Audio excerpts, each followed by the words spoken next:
Number 1.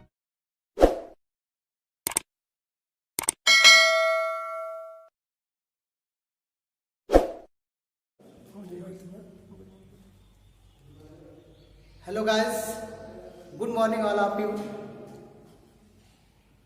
Welcome to you in my YouTube channel SKY Public School. Today we learn class 12 second part poetry lesson number 1. The character of a happy life composed by Sir Henry Wharton. यानी आज हम poetry का पहला lesson character of a happy life अर्थात जिसका हिंदी अर्थ होगा खुशहाल जिंदगी जीने का आचरण, जिसको लिखा है सर हेनरी वार्टन ने.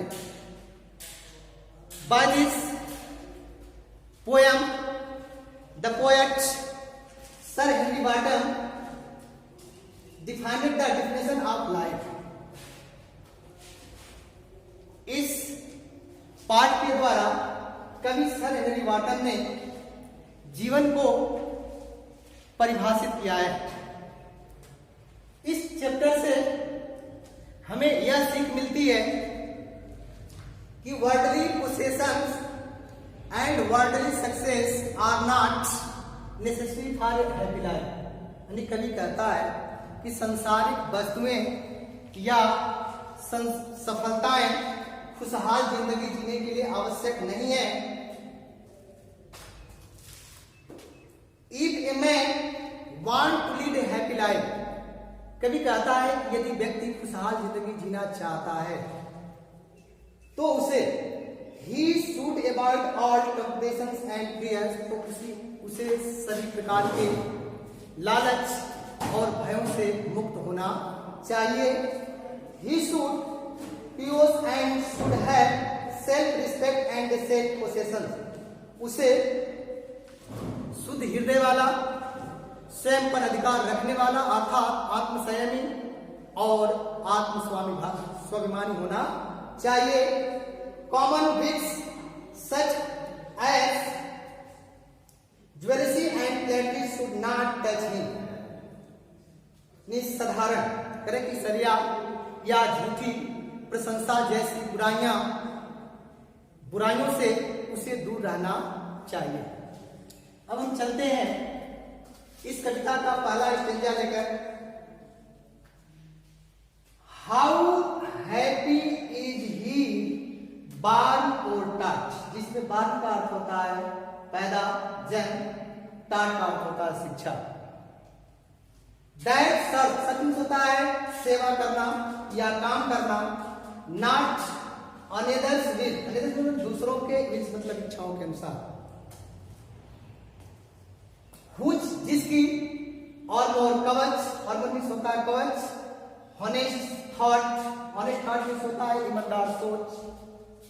एंड सिंपल ट्रूथ, साधारण सत्य. एट मोस्ट स्किल, यानी इस स्टेंजा के माध्यम से कवि कहता है कि हाउ हैप्पी इज ही बार्न और टॉट, यानी कवि कहता है कि वह व्यक्ति जन्म से या शिक्षा से कितना खुशहाल होता है.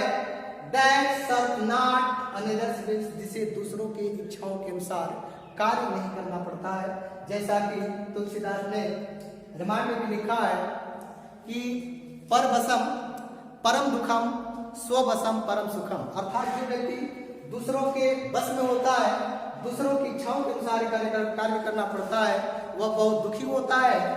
और जिसे जो अपने मन से कार्य करता है अर्थात जिसके ऊपर किसी प्रकार की कोई दबाव नहीं होता है, वह व्यक्ति अधिक खुशहाल होता है.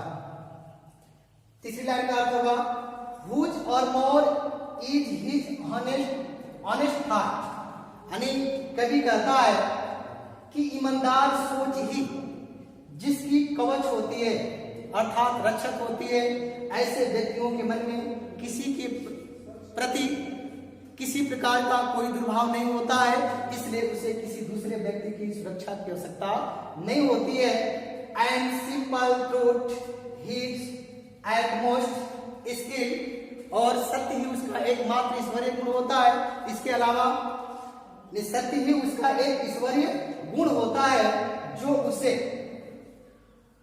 एक सम्मानजनक खुशहाल जिंदगी जीने में उसकी मदद करता है। इसको एक बार और रिपीट करते हैं। हाउ हैप्पी इज ही बार्न और टॉट।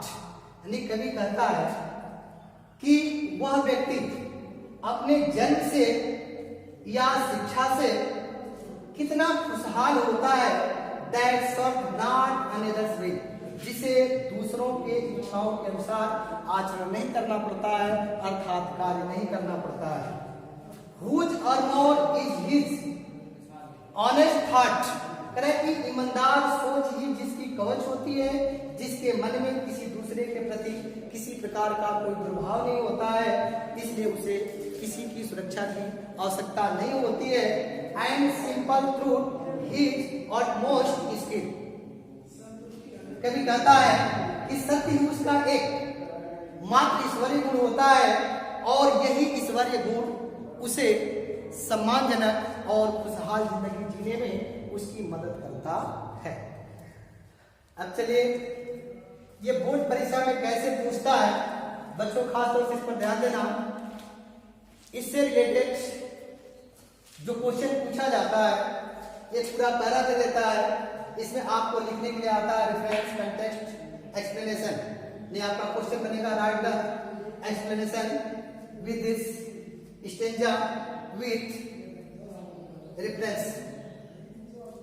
तो इसका रेफरेंस लिखेंगे तो बस हमें कवि का नाम और चैप्टर का नाम याद होना चाहिए। तो रेफरेंस में लिखेंगे दिस